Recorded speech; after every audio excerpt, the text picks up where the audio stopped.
كاين اجتماع سري وعاجل في تنزانيا بسبب كلمة وحدة خرجات من الرباط خلات الكبار يقلبوا على السلك وما لقاوهش سيدي. واش بصح اللعبة سالات والمغرب غيقلب طبلة على كل شيء؟ هادشي اللي غادي نعرفوه في هذا الفيديو. ولكن قبل ما نبداو كيف العادة اللايك للفيديو واشترك في القناة، هادشي راه كيدعمنا بزاف، وخلي لنا شي تعليق راه كنقراوهم كاملين. وما تنساش اهم حاجه الصلاه على اشرف الخلق محمد رسول الله صلى الله عليه وسلم. ارى لي دابا شي كويس ديال اتاي وركز معايا مزيان، حيت هادشي اللي غنقول لك دابا راه ما غاديش توقعوا. كاين شي حاجه سميتها الزلط والتفرعين، وهادشي هو اللي طار يا سيدي دابا الكاف او لا في الكاف. تخيل معايا موتسيبي رئيس الكاف براسو ناض كيجري وطلب اجتماع طارئ نهار الجمعة الجاي في دار السلام تنزانيا. علاش؟ واش باش يناقش مستقبل الكرة في افريقيا؟ الا يا حبيبي، هذا الاجتماع مديور حصريا بسبب المغرب. واش طرا عليها المغرب دابا؟ خلط ليهم الاوراق. ملي كنهضر على اجتماع طارئ راه ماشي دورة عادية ولا جمعية عمومية، وراه القيامة ناضت. المغرب قرر يدير لهم القرصة اللي غتخليهم يفيقوا من النعاس. الموضوع الأول سيدي في هذا الاجتماع هو تعديل قوانين الانضباط. علاش؟ حيث الفضيحة اللي وقعت في النهائي ديال 2026 خلات العالم كامل يضحك علينا.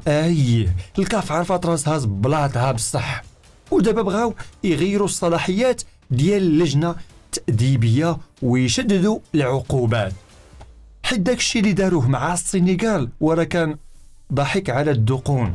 احنا كدولة بقيمتنا وبقامتنا وبتنظيمنا يطفيو علينا الضوء في الملعب ديالنا ويظلمونا، وفي الأخير يجي كاساما ولا غيرو يدير ما بغا. الا هاد الفيلم سالا. دابا سيدي ندوزو الزبدة ديال بصح. الموضوع الثاني اللي مرونا سيدي الكاف هو خبر انسحاب المغرب من تنظيم كان السيدات اللي جاي الشهر الجاي. الكاف دابا وراه في ورطة حقيقية. علاش؟ المغرب باقي ما اعلنش رسميا، ولكن المصادر كلها كتقول حباس اللعب. علاش هادشي؟ باش نمرضوا الكاف وباش يحسوا بالدور ديال المغرب. شوف، افريقيا كانت مولفه المغرب الدري الدرويش والمسكين اللي كينضام وكيعاون وكيضحي. ودابا ملي المغرب قال ستوب، الكفاسي ديال لقات راسها في الخلا. في الخلا والقفار. تخيل معايا النسخه ديال 2028 طالبينها دول بحال بوتسوانا واثيوبيا وغينيا وما عرفت شنو، مع كامل الاحترام لهم، ولكن هاد الدول عندها بنية تحتية ضعيفة يا سيدي. الكاف دابا داقت الحلاوة ديال الفلوس مع المغرب. في المغرب المداخل وصلت سيدي لشحال؟ 200 مليون دولار، في حين أن نسخ سابقة ويلا وصلت فيها ل5 مليون دولار. واش دابا فهمتي الفرق؟ الكاف دابا خايفة ترجع لدوك الأيام السوداء اللي الماتشات اللي كيتلعبوا مع 4 العشية والجمهور فيه واحد مريح بالصندارة ديال الميكا وكيلعبها بوحدو كاع ما مسوق الماتش. فهمتي كيفاش؟ يعني خايفين يرجعوا للإشهارات ديال تيليبوتيك وجيزور دوك الإشهارات ديال الأدغال. فهمتي دابا الفرق كيف فين كاين؟ وداش غنقول لكم، المغرب صراحة راه طلع النيفو ديال إفريقيا، ودابا الكاف غتعرف شكون هو مول الدار وغتعرف بحق المغرب، خصوصا إلا مشى المغرب تقلب وجهه. هنا سيدي غادي نهضروا على التصعيد اللي كيبغيوه المغاربة. سي فوزي القجع كاين سيدي اللي كيقول عليه مالو ساكت ويسحري ليه واش كذا، راه خرج وفرقع قنبله مدويه. القجع اكد باللي المغرب ما بقاش سيدي غيسكت، وباللي المعركه غادي تنتقل من كواليس الكاف لساحه القانون الدولي. المغرب ما طالبش بالصدقه، حنا راه ما بغيناش الكاس يعطيوه لينا فابور، وما طالبناش سيدي باعاده الماتش. حنا ورا واقعيين، داكشي تخربيق وعارفين هذا الشيء ما كاينش. حنا طالبنا بحاجه واحده، تطبيق القانون وسطر عليها. كاينين جوج مواد ديجا هضرنا عليهم 82 و 84 في الكا، غضات عليهم الطرف قجع قال لهم اودي الله يجازيكم بخير وسيروا قراو القانون ديالكم هذا وطبقوه. حنا راه ما بقيناش غنقبلوا بداك المنطق ديال الكيل بمكيالين. السنغال كيعطيوهم عقوبات ناعمه ولطيفه وخفيفه، وحنا كينزلوا علينا بالمطرقه بسبب احداث تافهه. هادشي راه سميتو الحقره الشريف، والمغرب ما بقاش طرف ضعيف ولا هامشي. المغرب صبر بزاف حتى تظلمنا في كاس العالم وفي افريقيا، ماشي مره ماشي جوج، ولكن دابا السيل وصل. السلام عليكم. وتخيل حتى انفانتينو رئيس الفيفا براسو استنكر هذا الشيء. العقوبات اللي تفرضت على المغرب تفتقر لاي اساس قانوني. علاش وقفوا صابر؟ علاش وقفوا حكيمي؟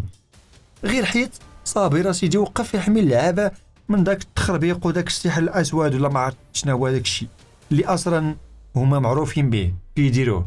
واش حنا غنتحكموا في عقليه 40 واحد ما بين اللعابه وطاقم تقني؟ راه كاين اللي كيامن بديك الفوطه وداك السحر او لا اصلا هذا الشيء نقولوا عليه كيشوش على التركيز ديال اللعابه. ملي اللاعب كيبغي يسجلو كيخاف من السحر، ما تعرف هذا الشيء راه كيأثر تأثير نفسي وكيضرب في المبدأ ديال تكافؤ الفرص. ومع ذلك الغريب في الامر والمغرب هو اللي تعاقب. ايوا خويا باص، هذا الشيء راه بزاف. جلالة الملك الله يشافيه دائما كيوصي بافريقيا والمبادرات الملكيه كلها مديوره باش نهضوا بالقاره الافريقيه. المغرب بغى يكون هو راس القاطره اللي يجر مع هذا القطار الافريقي للقدام اللي اصلا هو عاطل، ولكن حيت جلاله الملك ما رضاش يشوف افريقيا باقه كتعاني من الجهل والفقر والوسخ. ولكن هنا فين كاين المشكل. كاين واحد النوع ديال البشر الا نزلتي عنده كيبغي يعفط عليك. هذا هو المشكل اللي وقع علينا دابا مع بعض الجهات في افريقيا، بحال داك الدريوش اللي كيبغي يعاون عائلته وولاد عمو، وفي الاخير كيوليو هما الاعداء ديالو ديال النجاح، وكيبغيو سيدي يحفروا ليه ويطيحوه باي طريقه. المغرب راه دسترهم بزاف، دخلناهم لبلادنا، سكنوا عندنا ونضمنا ليهم، وفي الاخير الجزاء الظلم والطعن في الظهر. دابا المغرب قرر سيدي يتكبر واحد شويه، ماشي شويه بزاف نيت، ومن الاحسن نيت تكبر باش حتى دوك الدول حتى هما يعرفوا بحق المغرب. خاصك صراحه تبقى ديما الفوق، حيت الا نزلتي لعندهم غيوليو يطمعوا فيك ويقلبوا لك على المشاكل بحال هاد الدول اللي التخربيق كامل اللي شفناه في كأس افريقيا. هذا هو الواقع بلا زواق. المغرب حط النقاط على الحروف، والرساله سيدي وصلات لدار السلام قبل ما يبدا الاجتماع. يا اما القانون يطبق على الجميع، يا اما كل واحد يشد طريقه. السلام عليكم. خويا اختي، الى عجبك هذا المحتوى ديال الاخبار وبغيتي ديما يوصلك الجديد وتعرف الحقيقه نيشان بلا زواق بلا كذوب وبلا مكياج، راك عارف شنو دير. لايك الفيديو واشترك في القناه وخلينا شي تعليق، راه كنقراهم كاملين. عاشت المملكه المغربيه الشريفه، ولا عاش من خانها، ولا غالب الى الله. كنشكركم بزاف على الوقت ديالكم، ونتلاقاو الحلقه الجايه ان شاء الله. استودعكم الله والسلام عليكم.